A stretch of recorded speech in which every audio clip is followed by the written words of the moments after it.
God, you almost certain you peaked the mic so hard there, but we talked so long I can't see. I've been peeking my mic this whole time, and at this point, it's fine. Yeah, the entire bar is green.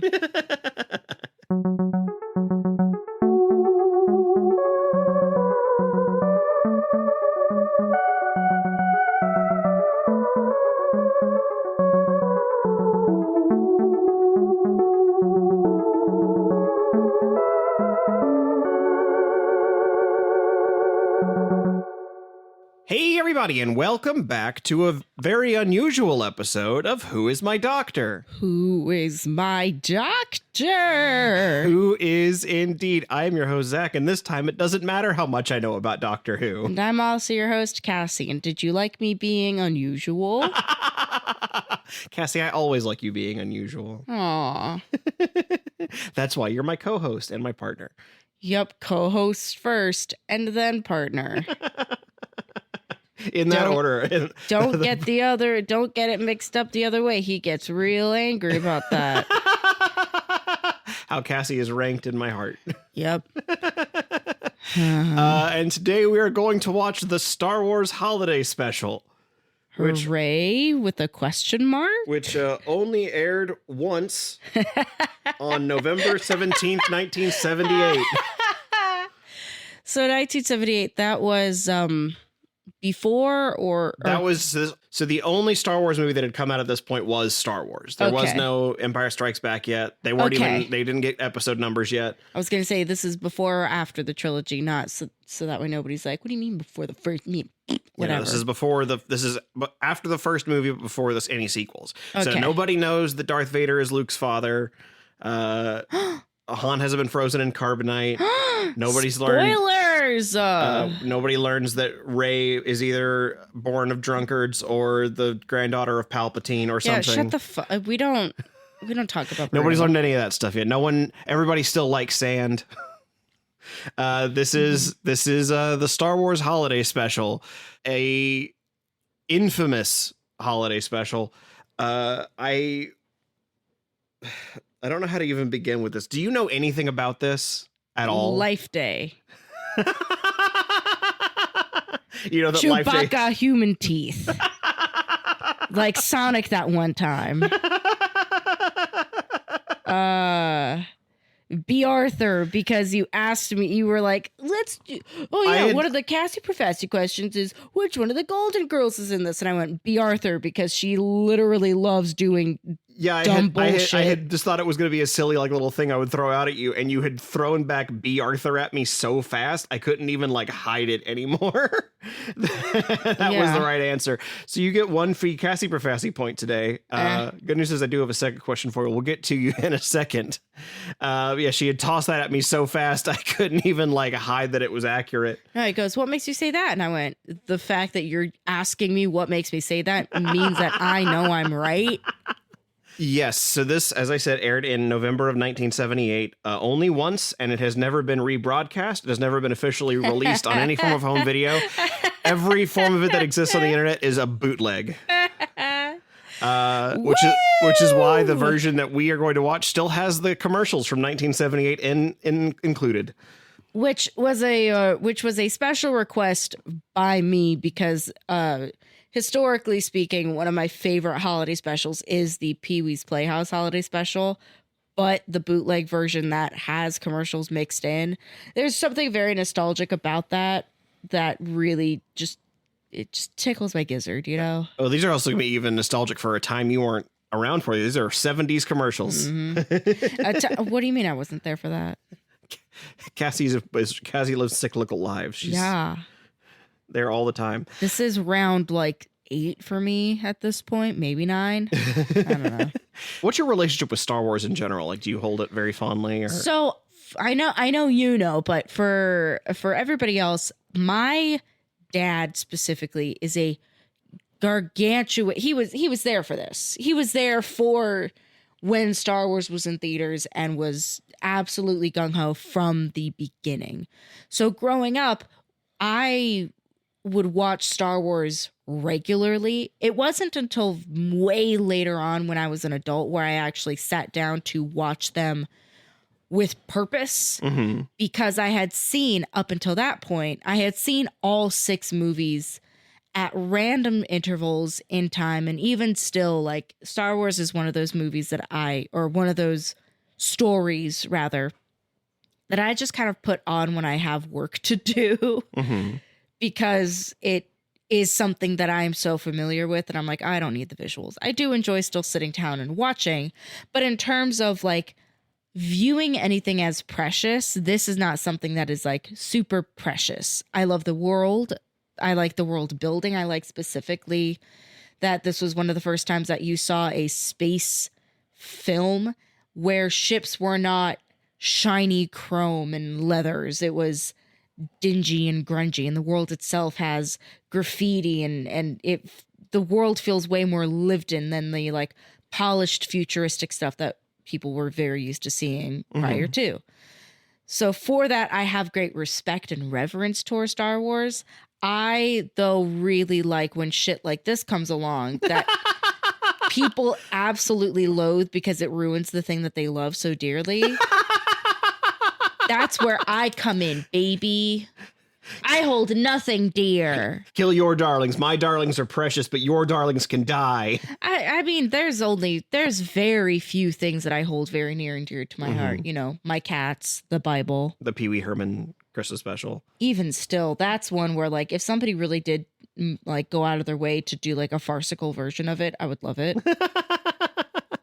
Yeah, I'm not in love with the Star Wars franchise. I think there's some. I mean, when I was like, there are a lot of stories, particularly like in the more recent era. I love Baby Yoda. Love the Mandalorian. I think that's awesome. Yeah, the Mandalorian Space is great. Western? Are you fucking kidding me? Yeah, I really like that quite a bit. But Star Wars in general is one of those things that I have a great respect for. But it's just not something I don't love it to the devotion some people do. It's also something too where it's like there is so much. It's very much the same way that I feel about Marvel sometimes, where it's like there's just too much.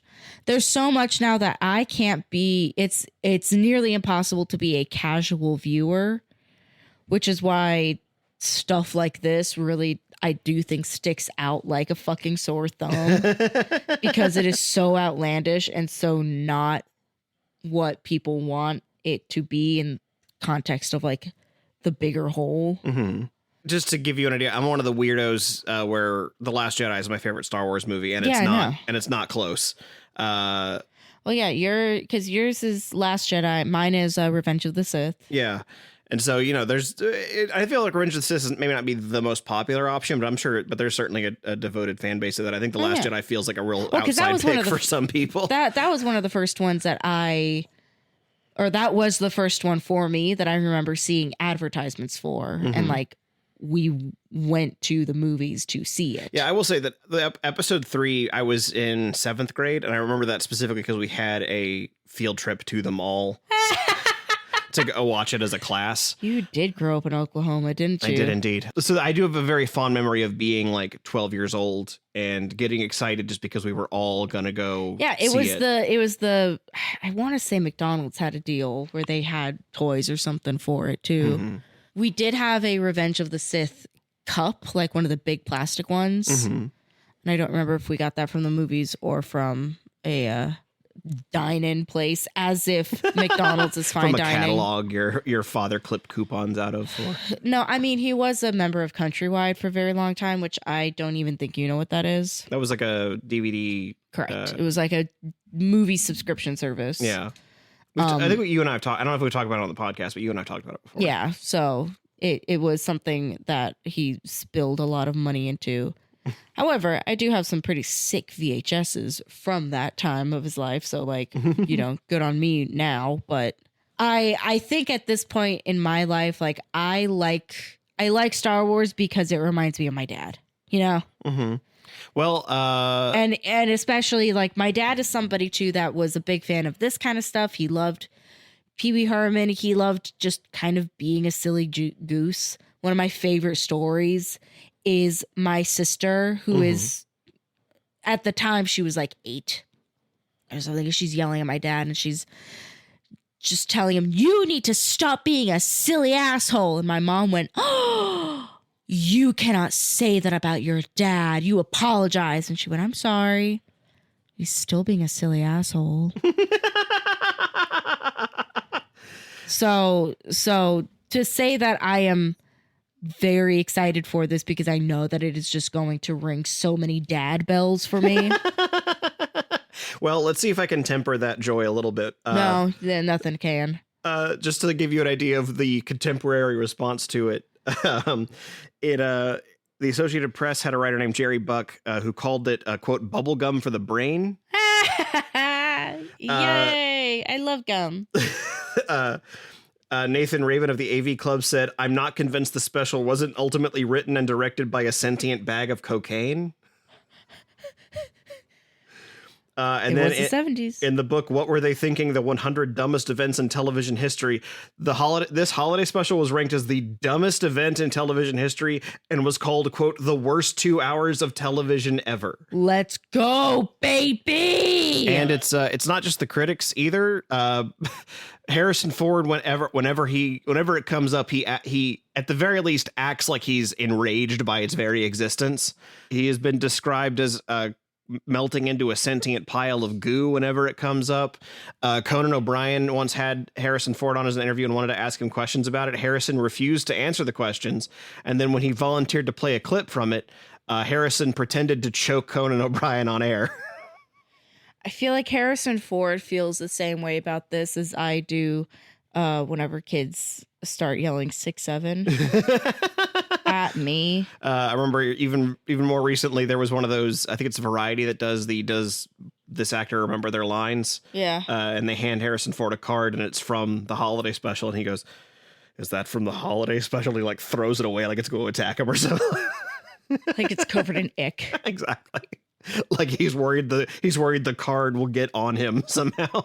The card is COVID. Carrie Fisher apparently recorded the DVD commentary for the prequels in 2004, or maybe it was the re-release. But anyway, she recorded a commentary in 2004. Yeah, and then part of her like payment for doing that commentary was she wanted a copy of the holiday special and said she wanted it for parties, specifically when she wanted people to leave. Amazing. So just to give you an idea of how universally this is despised. So if you don't like it, if you do like it, I'm sure it'll make for a very entertaining podcast. If you don't like it, you're in a huge company. I have not seen it in years. I think before even you and I were dating was the last time I had seen it. And I did not watch it in full. I had seen it with the riff tracks. So the only modification we have this time is commercials. So I'm really curious what I'm going to think about it because I have a very hazy half memory of it. And we're going to find out together. This is going to be the best Christmas ever. But first, we do have one more Cassie Profassi question for you because you did. You already got your 1 point when you read my mind and said that B. Arthur is in it. Yeah, you made a questions answer B. Arthur. That's fair. That's on you for picking a question featuring my favorite Golden Girl.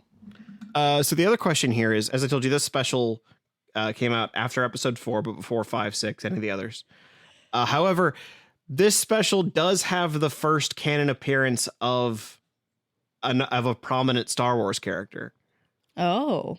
So if you think about episode 5 onward, really 5 or 6, because I'll tell you they're in those episodes. Huh. Can you guess which character it is that shows up in the holiday special?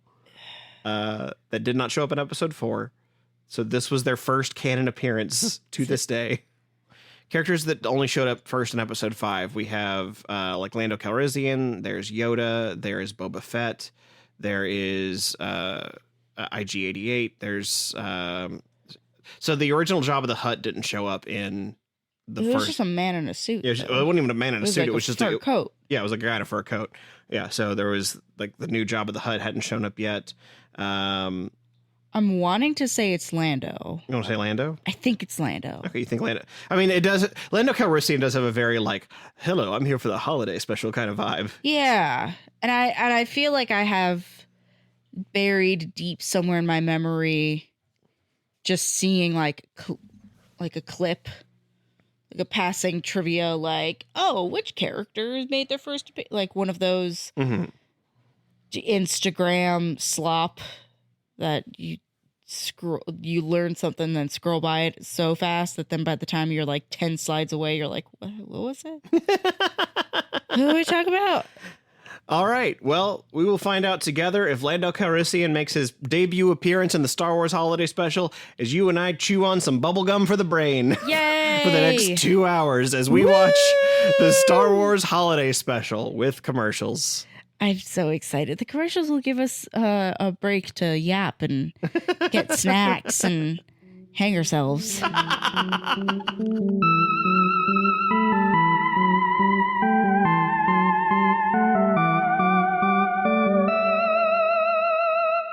This Christmas, bring your child the gift they really want. It's the Who Is My Doctor in action figures. You can make them sit on their clearance sale couch and have them make a podcast about whatever show you like.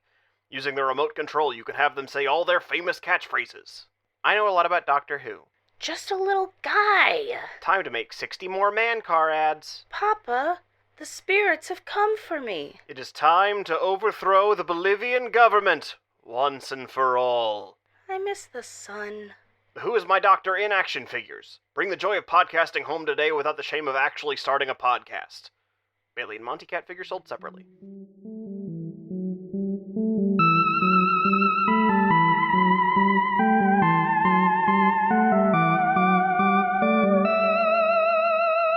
And we are back from the Star Wars Holiday Special. Stir, whip, whip, whip, stir, whip, whip.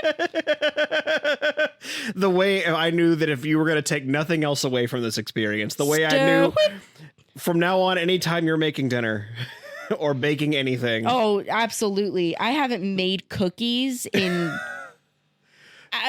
months. I used to make cookies a lot when I was, a hungry teen. Yeah, but Harvey Korman as Gourmanda was I knew that was going to be a new vocal stem for you. Oh, we love a working girl with 4 arms. We're so, the people of California are so lucky that you are not still a barista, because anytime you had to mix coffee. Stir whip.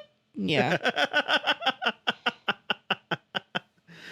The people of California are lucky I'm not a barista, because on my good days I would be Gourmanda. On my bad days I'd be Arthur saying, You just gotta leave. You just gotta get out. The Empire said everything is closed. The hell out of my bar. Yeah, and then turning it into a musical number. Just one more round. Just one more round, my friend.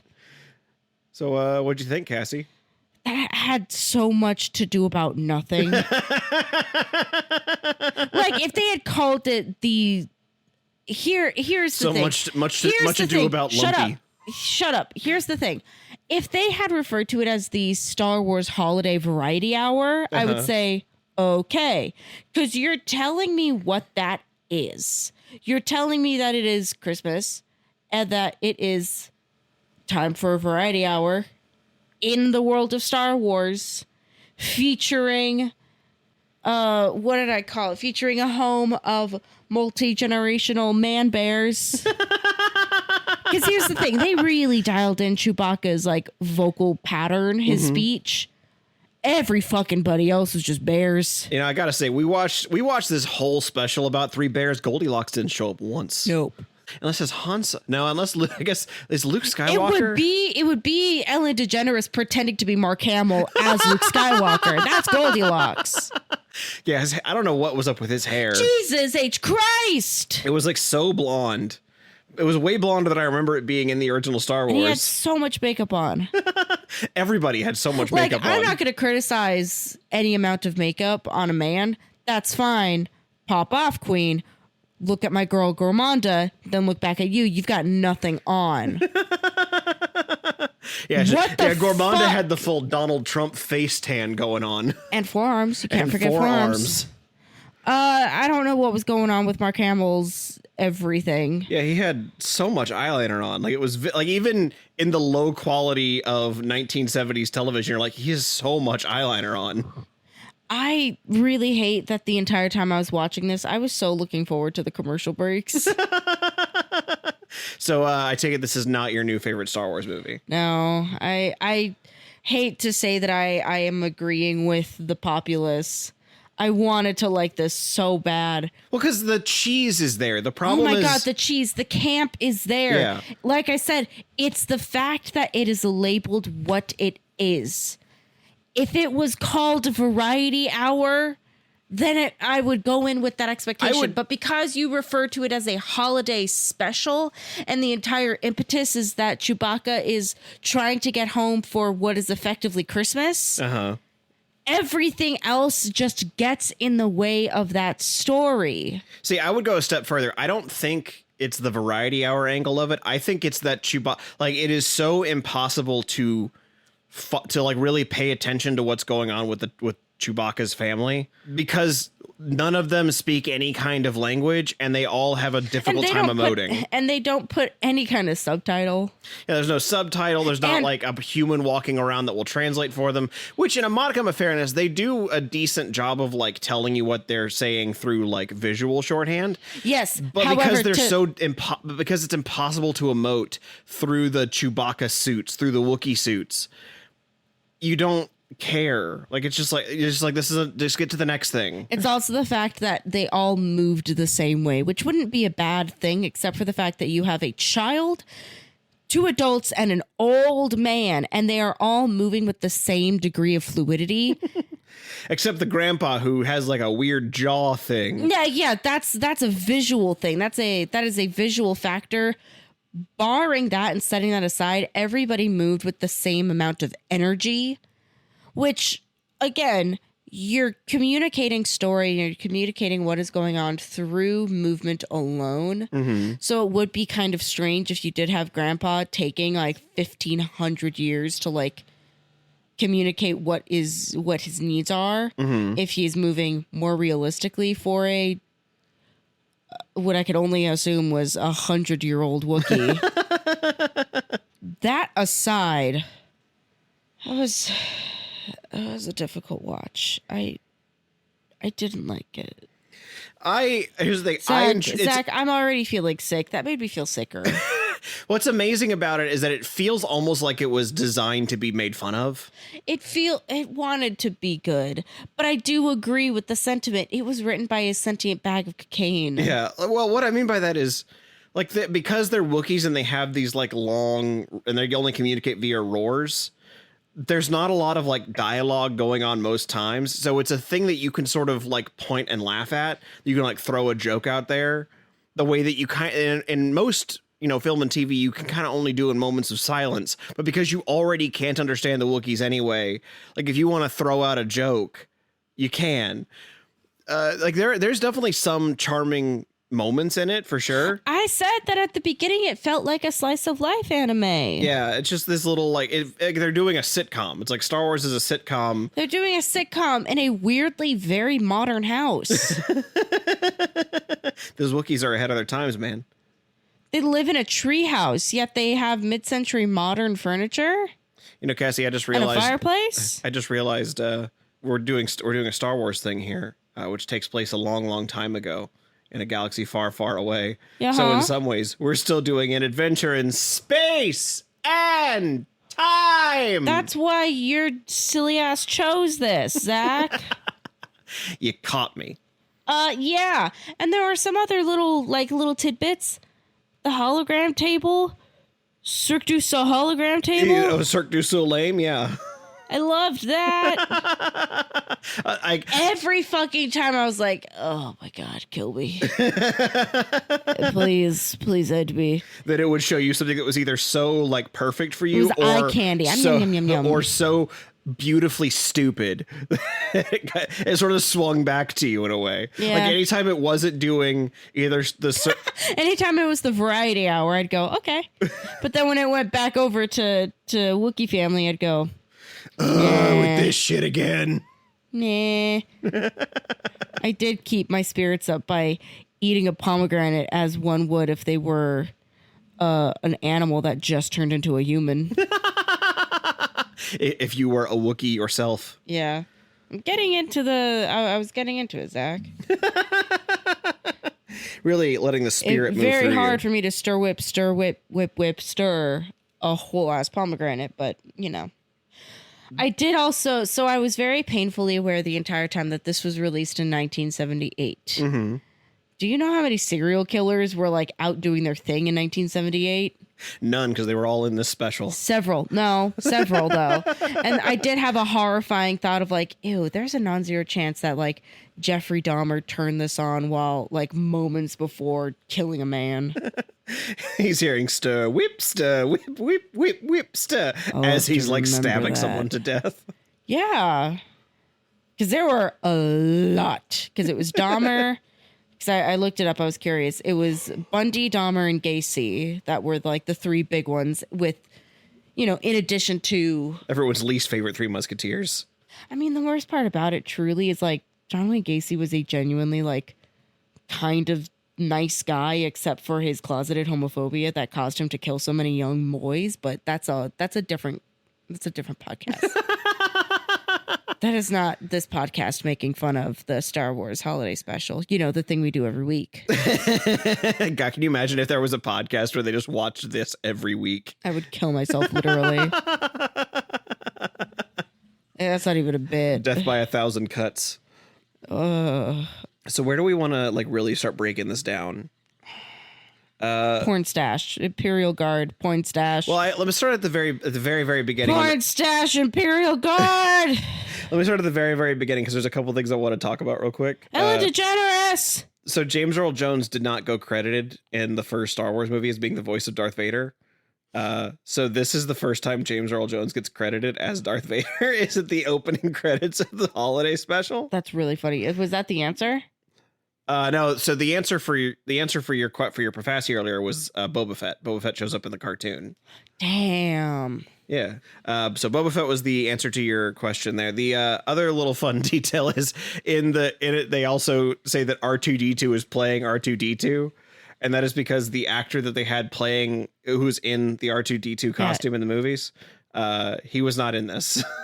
That was just an RC version of R2D2 being piloted by, and I'm not kidding, George Lucas's receptionist. See, we also did stumble upon something very important because in this I did confess that I, even as a young kid, absolutely fucking loved R2D2. So much so that I think it was the Sharper Image. They released a like $280 R2D2 like RC model that had a Bluetooth speaker and cup holders. Mm-hmm. My dad and I thought that would be a really cool thing to get for the house. And my mom told us no. So she got me a little one instead. And I still have that one somewhere out in the garage. But it's because of R2D2 that I have such an affinity for both our Nasty Boy Daleks and K9. And then Zach realized that R2D2 is the exact midpoint. Like if there was an Animorph novel, a nasty good boy of R2D2. Dalek to K9, the dead center frame, and it would be R2D2. Yeah. Would you? So as you learned, Chewbacca's family's name is Itchy, Mala, and Lumpy, because it goes with Chewie as Chewbacca. Would you like to take a Lumbaka. guess? Malbaka, Itchbaka. So. Those are my guesses. The hardest one for me to say is the dad's name, the grandpa. His name is Edichichuk, I think is how you pronounce it. The mom is Maladabuck. But my favorite is the sons, whose full name is Lumpawaru. Zach, I think we have our next animal's name picked out. Lumpawaru. And Gatsuki. And so, as you already mentioned, the first segment of the Variety Hour was the truly like the holographic circus. The holographic circus, the Cirque du Soleil, where they're all dressed up. You could not decide if they were birds or bugs or what they were. Or both. Or both. I get the feeling that the costumer did the same thing that I did, which was whatever, it's space. Fucking who cares? Just, I don't know, just fucking put the neon stuff on them. Just make them fuzzy, make them have little squiggly bits coming off their butt. It doesn't fucking matter. It's space. And then next is Sondan, Trader, and Yes. Who is playing host to an Imperial Guard with just the biggest mustache I've ever seen on a man. Porn stash. Like, I don't even know if that's a porn stash. I don't think you could ride that. I feel like it rides you. It was too thick. I mean, granted, it's the 70s. My favorite part of the whole thing is he has a legal right to that mustache. a God-given right to bear arms on his face. To bear arm. He can have bare arms, but he can't have a bare face. That's the rule of the 70s. Yeah, I was trying to figure out a more creative name for his mustache, but to bear handles. It absolutely is just so much like when you draw a mustache, that's what you're. And then they like the Wookiees call in to see if Sondan knows where Chewie is, and he starts speaking to them in code, but it's like really thin code. Yes, you ordered a shag rug. Well, it departed this morning, and it was handled solo. I also sent the driver with some snacks for you, wrapped in an aluminum Falcon. Star Wars. Yeah, that was every little like tongue-in-cheek thing you said should have just been followed by the biggest, dumbest wink. Or him like turning around and looking at the Imperial Guard and then going, I don't think he knows, guys. I'll never tell. And then the mustached man, the only thing he buys is a grooming kit. He doesn't buy it. He just takes it. You're right. He's like, I'll take this. I said I'll take this. I'm going to try that in D&D. I said I'll take this. Well, after that, the mother decides that she needs to get to work on a Life Day dinner. And so the way she does that is by turning on an episode of Ina Garten of Evil with Gormanda. With oh my God, like Camp Space Julia Child meets Lady Bunny. 'Cause I think she was doing, or Divine. Paula Deen, the alien queen, is she?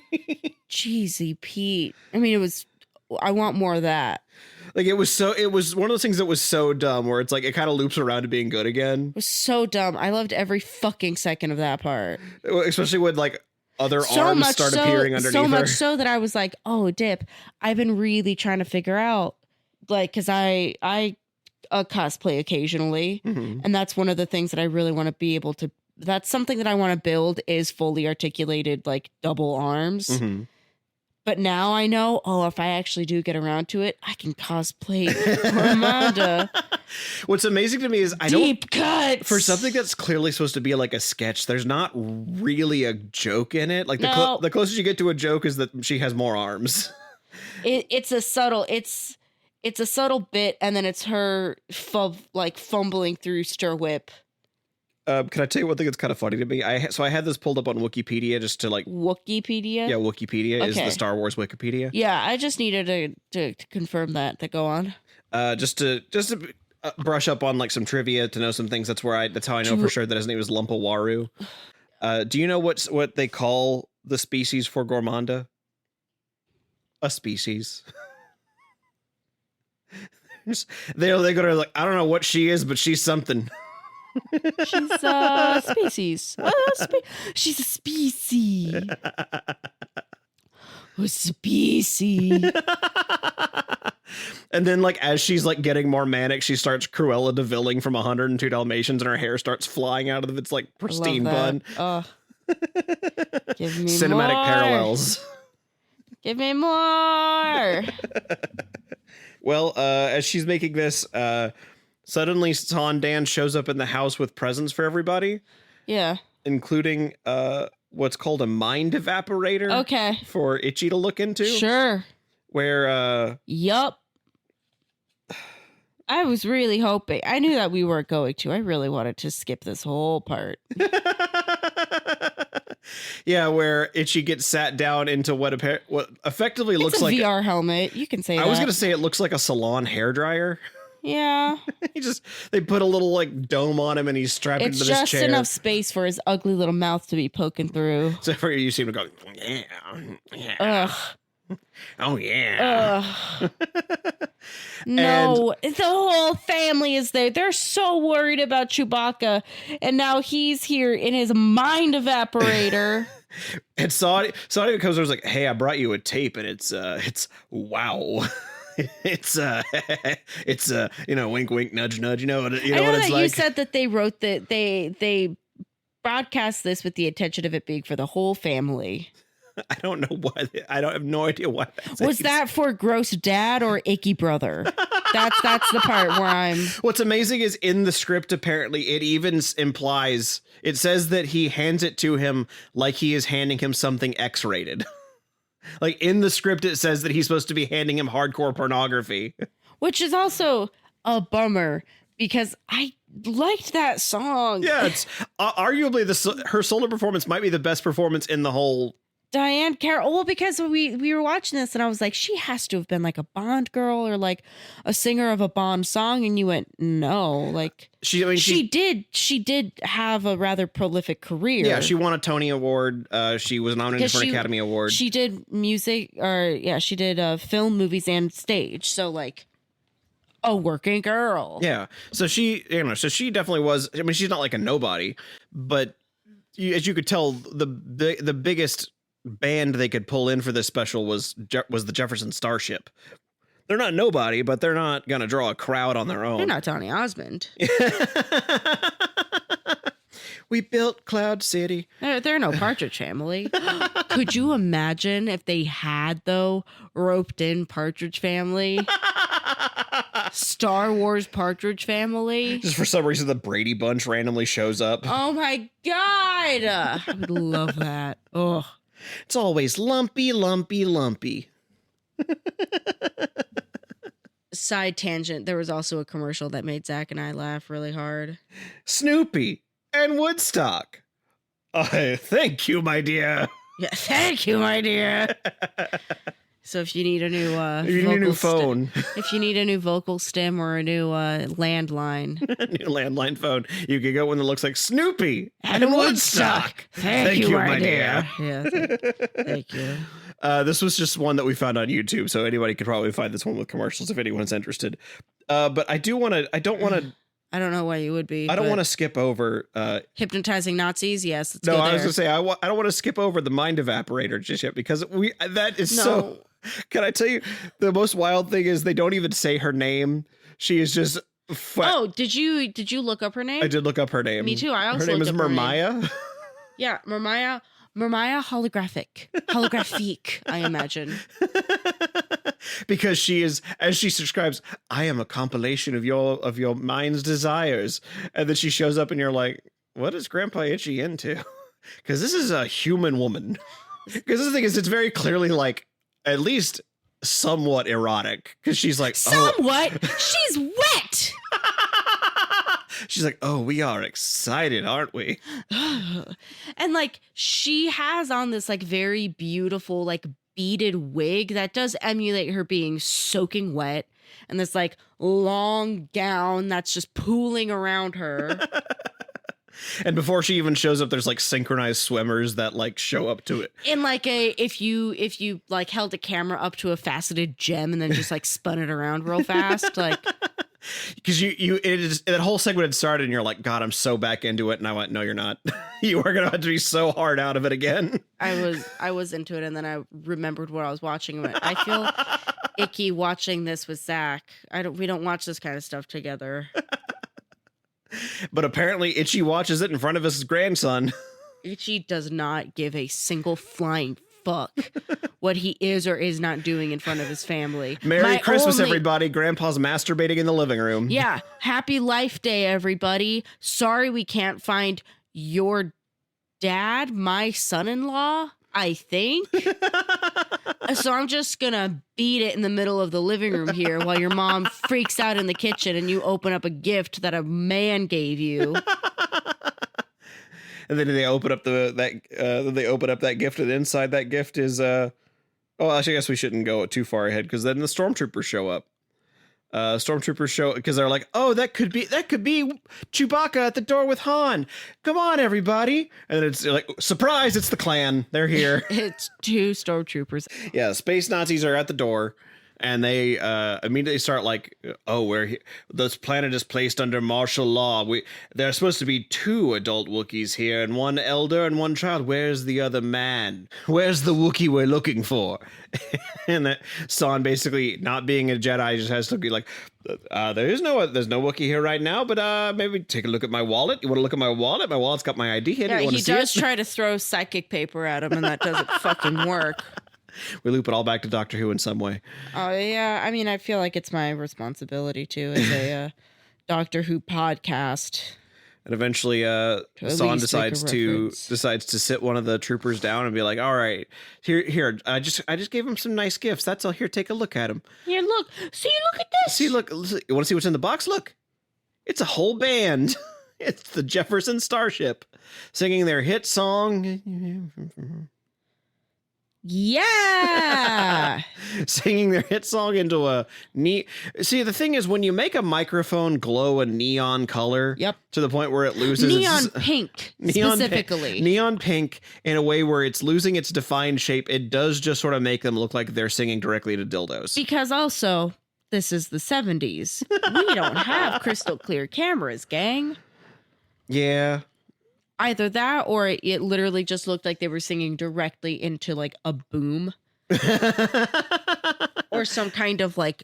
But even then, it's got like fuzzy pink over it, so it's like a fuzzy pink handcuff boom mic. Like it looked basically like either they were singing into a dildo or a mitten.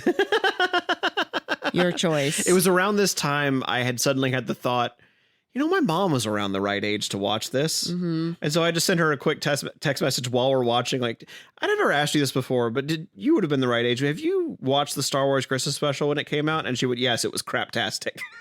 That was her exact words, was craptastic. Yep. A resentment she has held on to for, I guess, 50 years. Amazing. She would have watched this when it came out. And then never again. And then never again. I really want to know what that moment looked like in her house. I want to know at what point did people, like, who got up first and walked away, and who was like, no, it's got to get her, it's got to turn around. It's got to get good at some point, right? It's Star Wars. It's really funny. I didn't even think about that. You turn on the TV and everybody's like, oh, ooh, Star Wars. Okay. Oh. That's my favorite thing to like remember every 15 minutes or so watching this is just like, this is Star Wars. This is supposed to be Star Wars. At some point too, like part of the appeal for me of watching things with commercials is seeing who the target audience is. Uh-huh. And I really love the moment where they were just advertising pantyhose. I was like, they are really assuming that there are some like hot ladies watching this. Or some men that look a little too long at the Sears catalogs. And then there was a commercial for McMuffins, which made me really hungry. For McMuffins. There's more to a McMuffin than an egg and a muffin. Oh my God, but those ones, I want to, if I had my own time machine, Zach. Go back in time to when the food was real. Go back in time and get just a McMuffin. Go back to when they released the McGriddle. Ugh.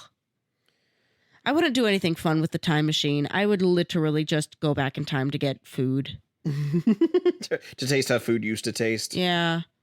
Well, we have to keep in mind, though, Coca-Cola when it had actual fun drugs in it. Here's the thing you've got to remember about food from like the 70s and 80s, though. All of it was laced with a layer of nicotine from the cigarette smoke that lingered everywhere. Fair. Yeah, that's what made it so addictive. You did briefly get hung up on the piece of Wookiee food you learned about called Wookiee Ookies. Wookiee Ookies. Those are just Wookiee cookies. Wookiee Ookies. Zach, what would the human equivalent of that be? If we have Wookiee Ookies. If we have Wookiee Ookies? Yeah, but like if we're naming species and then a food. Human. Human noomies. Human noomies. Yuminumis. Yuminumis. Yuminumis. See, the more congested you are, the better it sounds. And then finally, Lumpy sits down and watches what everyone considers to be the highlight of the special, which is... You skipped over B. Arthur. No, B. Arthur's after that. No, it's during. I'm looking at the summary right now. You're looking at the right now. That's what you sound like. The animated. Yeah, Lumpy sits down to watch the animated segment of it, which everyone considers to be the highlight of the special, so much so. Yeah, because they actually put it forth like some very good work into it. Yeah, there's like everybody's character model looks like their actor. Yeah, it's like an interesting story going on. It does feel weird that Lumpy just has like a machine that can give him stories of his dad. Oh, what if I could, mate? I'd love to see some animated stories about my dad. Chat GPT, but this time the GPT stands for Great Parenting Tales. That was a good joke, Zach. Thank you. Congratulations. And so he's sitting there watching. He's just watching this cartoon, and so we're just sort of you even he's ask me watching the cartoons while his house is actively still being ransacked by. Yeah, you would even turn to be like, "Is this what's happening in the special right now?" Or and I went, "No, Lumpy's just watching this episode of a cartoon that introduces Boba Fett," and that's.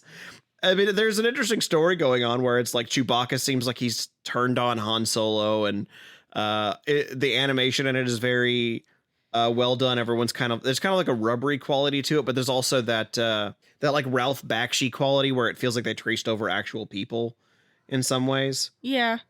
Like everybody looked like a caricature, but not in a bad way. Yeah, it was exaggerated, but it felt authentic to them still. It felt like looking at like you said, like a caricature is actually a very good way of putting it. Like a respectful caricature. Yeah, exactly. It is, I think, unquestionably the best part of it. And that's because it kind of stands on its own. So you can just watch that segment and then be done. Yeah. And then we finally get to, he finally watches a segment called Life on Tatooine, where we see B. Arthur running a Life on Tatooine. It's literally just cantina. B. Arthur running the cantina and trying to protect herself from a man with a paper mache volcano for a head. Cone head. Then that's where he eats and drinks. And it for some reason sounds just like a toilet, like someone pouring liquid into a Do you toilet. think you could fuck it? Could? Yes. Should you? Probably not. No. What do you think happens if you put baking soda and vinegar in that head? He dies. His mind is blown. Literally. It starts oozing out of his ears. But the quote that really stuck with me is I had forgotten he says it, and there's a part of it where it's like, oh, that quote's actually aged shockingly well. Where the guy's shown up and he's like basically trying to talk B. Arthur into going out with him. Yeah. Even though what she had just done was, she was a bartender, so she was being friendly and yeah, amicable. She's literally doing her job. Yeah, and so he's strolled in like the T-Pain song Bartender, thinking that he's about to get a date with her, and he says something akin to like, it wasn't. I had heard like what you said just meant so much to me, and she was like, really, what did I say? And he's like, well, it's not what you said. It was what you meant. And then he says, I decided what you meant was exactly what I needed to hear. And I'm like, that is the paraphrasing of so many men pursuing women that are not interested in them. Like, whoever wrote that line hit the nail on the head of what so many men say. Whoever wrote that line was working something out. And not even like as a criticism. There's a part of it where it's like, men, like everybody knows, men, I think do it especially, but even women will do it, where they have prescribed a narrative. Like they've started making the movie of how this is gonna go in their head. Mm-hmm. And I think that's a lot where a lot of men, I don't want to say mistreating women, but where men put a lot of presuppositions on women is where they assume a relationship is going to go she's like the movie in ignoring their me head. Because she's torn up about what she wants to do with her other boyfriend, and that's why she's not talking to me right now. Yeah, exactly. Because or she she's loves playing hard me. to get. She's playing hard to get. Yeah. Yeah, like those sorts of things where it's like they don't even mean it maliciously. They've just crafted this narrative that is twisted into being malicious. It's because you're mentally ill, and or mentally immature, even not even ill. Like I feel like I definitely had a phase where that was for me, and I wouldn't even call it mentally ill. I just, my brain had not finished cooking, and so all of my perception of reality was based on TV. Yeah. The song she sings, though, I actually kind of really liked it, and because it's in my vocal range. Do you know how eager I am now to learn that so that way I can go on a musical audition? And or just when people are leaving, you can start singing it. And just really, because that was one thing that I was always taught during my time wanting to become an actor, was musical director saying, like, pick things that are uncommon. You will be remembered much better if you pick something that is not what is on Broadway right now. Could you imagine if you go in saying, hey, hello, my name is Cassie Shima, she, her, and I will be singing Just One More Round from the Star Wars Christmas special. And they're like, the Star Wars what? Oh, sorry, the Star Wars holiday special. Oh, well, obviously. Go for it. Sorry, you're the fourth one we've heard sing that today. What?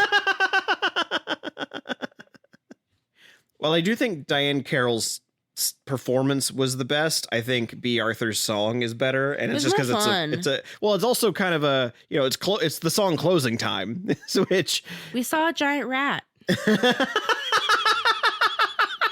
Rodents of unusual size? I don't think they exist.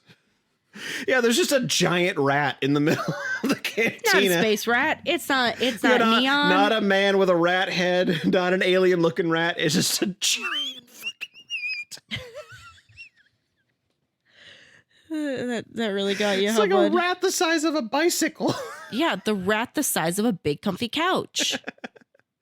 And so she's going around making sure everyone's like awake and like has their last drink, and they all get out the door. Yeah, hey, we're getting shut down. Sorry, you all have to leave.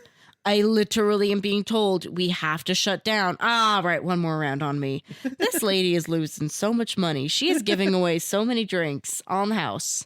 Well, that's how you Although get at that customers. point, too, I do also think that when your drinks are being stored in catering containers behind the counter, they probably have an expiration date. So you should serve that before you have to throw it away. I also don't know how they made pictures look like that without a 3D printer, because those look so much like 3D printed The entire pictures. time I was like, ugh, these cheap ass looking 3D print. Dang on, this is 1978. What are these? Where did they come from? Why do they look like that?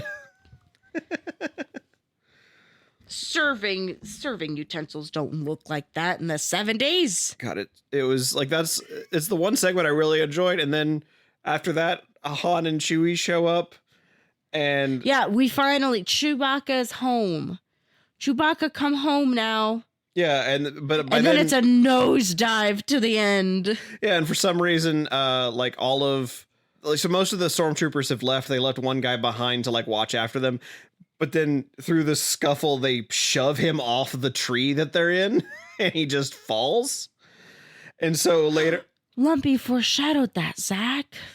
Yeah, him walking along the banister of the guardrail in the most like, I'm a child and I want to commit suicide kind of thing. It's I'm a child and I don't have any concept of death. Whee! Gravity is meaningless to me. Woohoo! I'm invincible. Nothing bad can ever happen to the I'm kitties. gonna live forever. Oh no! Instead, it was a stormtrooper that fell off. And he's pushed off. Yeah, pushed off. And then, like, obviously the Imperials are calling back, like, you haven't checked in with your comms. Turn on your comms and respond immediately. And Sondan's brilliant idea is, yeah, so the other three left already, and the fourth one took all our food and then ran off into the woods. And they believe it. It's a life day miracle. And then you looked away for 30 seconds. Yep. I looked away for literally 15 seconds. When you look back up, you're just seeing the Wookiees all in robes. Holding red crystals. robes, holding balls with fairy lights in them, walking it towards a bright light. You know, at the end of in Lord of the Rings when the elves go west, that's what that looked like. You know, at the end of cinematic parallels. You know, at the end of every Christmas service, They make everybody dress up in red robes and carry Christmas lights and balls outside. And then just have a delicious glass of ordinary Kool-Aid. She knows. Like, it's so culty. And then they show up in this room where for some reason everybody is, including Leia, who is standing on a big rock formation to sing a song. Surprisingly, it feels so weird to think Carrie Fisher singing a song is the least memorable thing in this whole special, but I already have forgotten it again. Yeah. I just have a very clear image of you being like, man, I love when they have shots like this where everybody is just looking up at the person who is singing. And then we pan to Chewie when they start playing, the Star Wars music. Yeah, because it's Luke who's just like looking up at her with like big eyes and smiling. And then it's C-3PO and R2 and they're just kind of staring because they're robots. They don't have faces. And then it's Chewie who just looks like, I've only been home like an hour. And I had to go to church. Didn't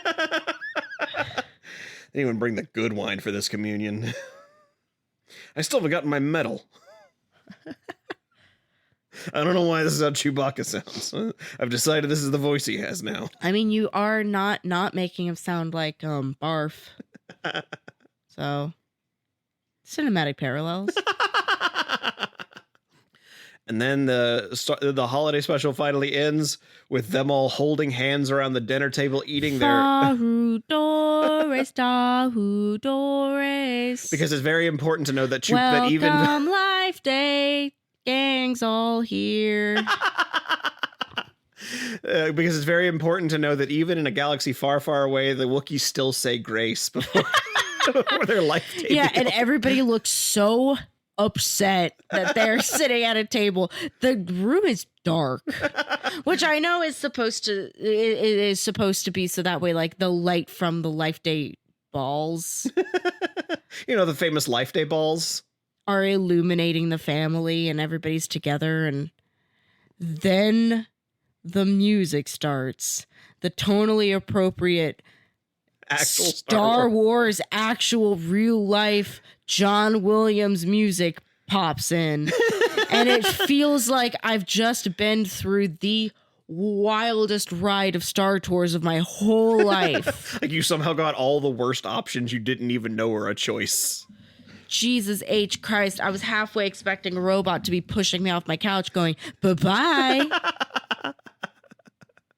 So you could probably see now why they've never, ever released that, never rebroadcast it and never re-released it, because it is bad. Yeah, it is so 2 hours good. of content with maybe like 20 minutes of actual worthwhile content. Again, if they called it a variety hour, it would be much different. Yeah, most of even the good thing is one like contiguous animated short that could be like lifted wholesale out of it, so much so that they did. Yep.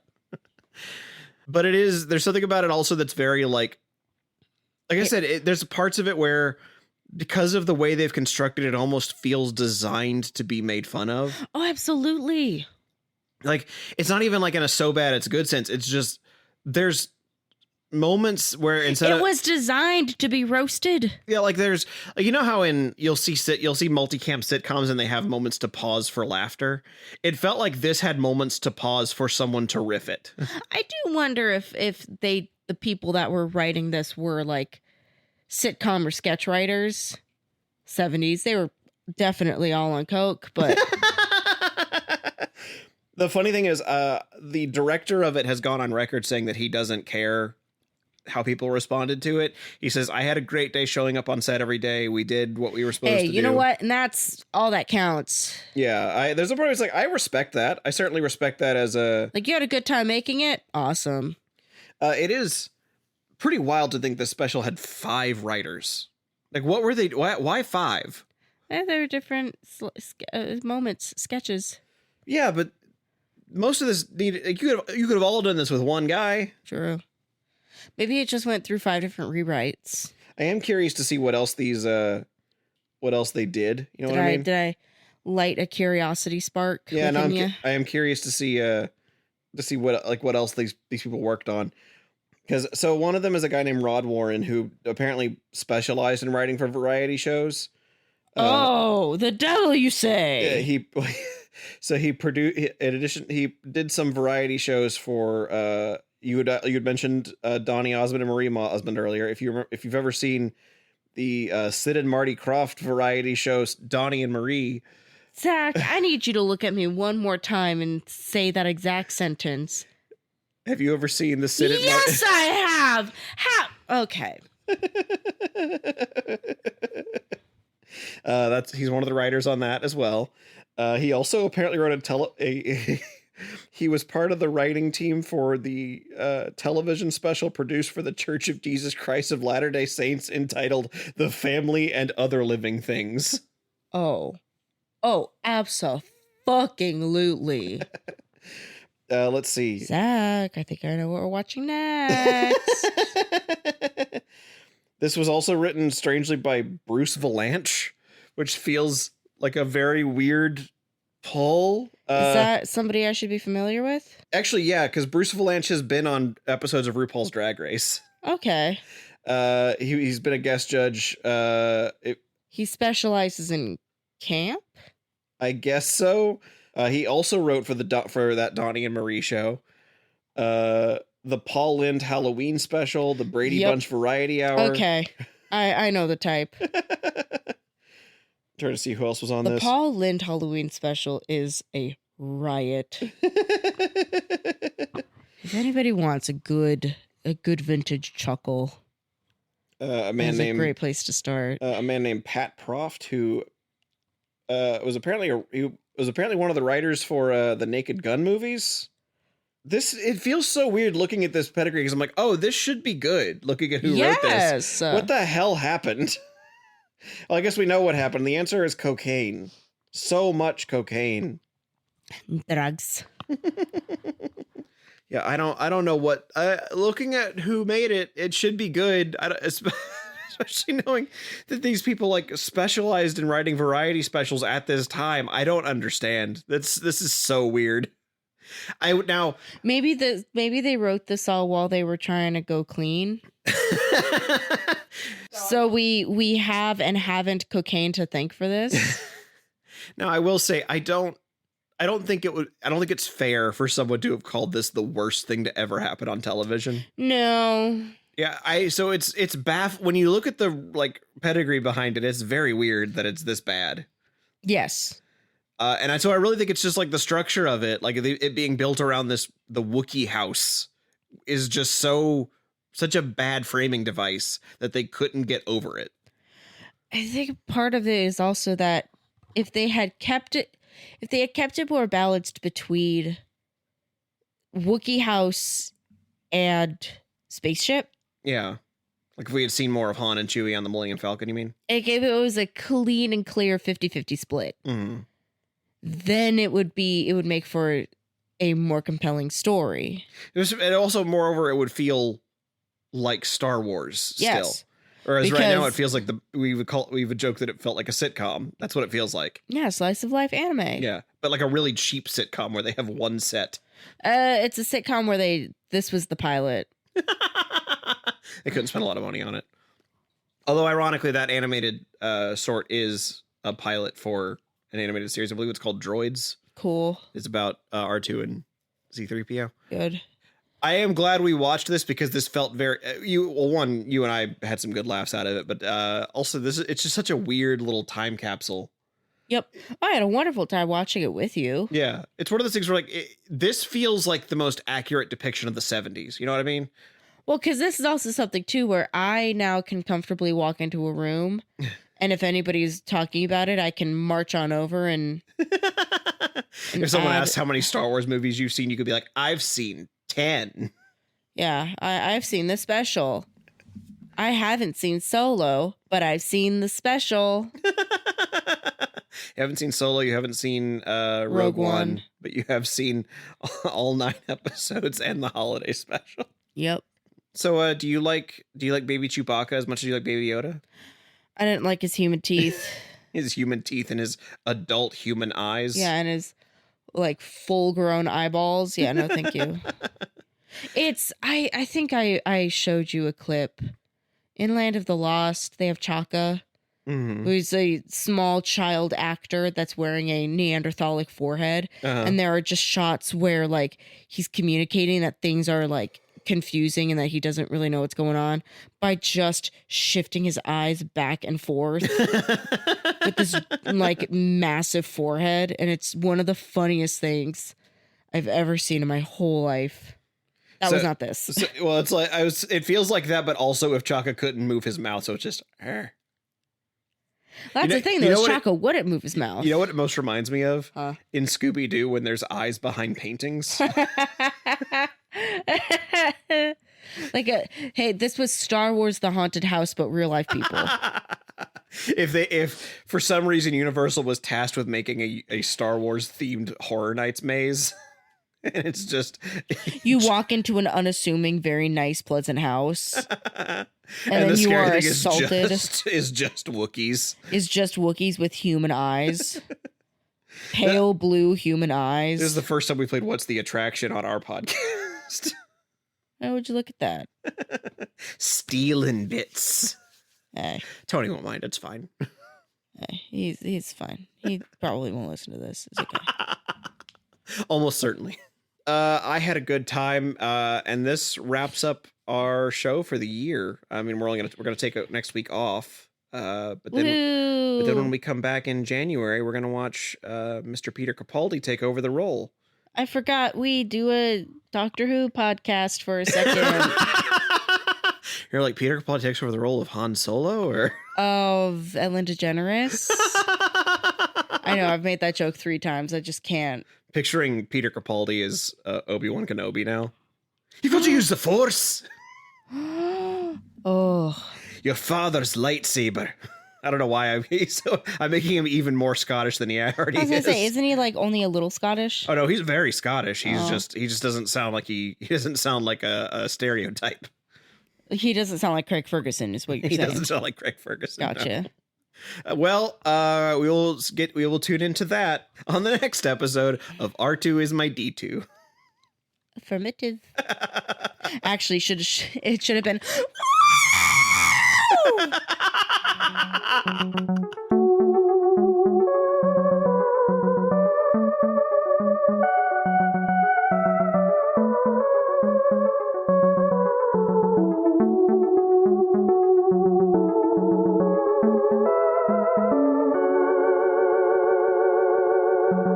Happy Life Day, everybody. So glad you could check this one out. It was a very silly idea I had on April Fool's Day to do this at some point, and I couldn't let it go until we did, and now we have, and it's over, and you've listened to it, and hopefully you enjoyed it because I did recording it. Special thanks, as always, to our Big Daddy Dalek patrons Andrew Blewett, David Gansel, Travis Aiken, and Daniel Lindgren. Next week will be a little bit of a break for us, partly because I just got back from a trip, so we haven't had time to record anything else yet, but we will be back for you guys on January 6th, starting with the 12th Doctor's era. Until then, happy holidays, and I will see you all next Tuesday.